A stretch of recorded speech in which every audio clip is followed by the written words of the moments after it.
இவதான் அவனை எங்கேயோ பார்த்துட்டு வண்டியில கூட்டிட்டு போய் ஆபீஸ்ல கொண்டு போய் விடுறேன்னு போயிருக்கா. இவ மட்டும் இப்படி பண்ணாம இருந்திருந்தா என் பிள்ளைக்கு இப்படி ஒரு பிரச்சனை வந்திருக்குமா?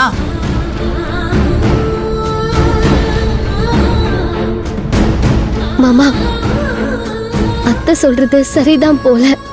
சின்னத்தானோட இந்த நிலைமைக்கு காரணம் நான் தான். சின்னத்தா எவ்வளவோ சொன்னாரு. நான் தான் சின்னத்தா வெயில நிக்கிறத பார்த்து மனசு தாங்காம கட்டாயப்படுத்தி அவரை ஆபீஸ்ல கொண்டு போய் விட்டுட்டு வந்தேன். நானும் இப்படியெல்லாம் நடக்கும்னு சத்தியமா நினைச்சே பார்க்கல. புலிமுட்டை, உன்னால எதுவும் இல்ல, தேவையில்லாம யோசிக்காத. கண்ணே, நான் மறுபடியும் கேட்கிறேன், அந்த கமிஷனருக்கு மேல என்ன அவ்வளவு கோவம்? என்ன பிரச்சனை? அந்த பொண்ணுக்கு என்னதான் வேணுமா?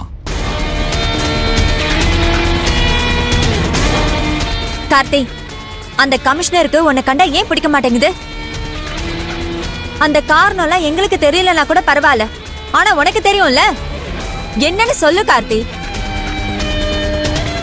சொல்லு கண்ணே, எதுவுமே பேசாம இருந்தா எங்களுக்கு என்ன புரியும்? இத்தனை பேர் கேக்குறாங்கல்ல, சொல்லு. ஐயோ போதும், தயவு செஞ்சு எல்லாரும் அமைதியா இருக்கீங்களா? எல்லாருமே மாத்தி மாத்தி ஏன் கேள்வி மேல கேள்வி கேட்டுட்டே இருக்கீங்க? ஆபீஸ்ல சில பிரச்சனை இருக்கதான் செய்யும், அதெல்லாம் நான் பாத்துக்கிறேன். இந்த விஷயத்துல யாருக்கு தலையிட வேணாம். தயவு செஞ்சு எனக்கு கொஞ்சம் நிம்மதியா இருக்க விடுங்க. டேய் கார்த்தி,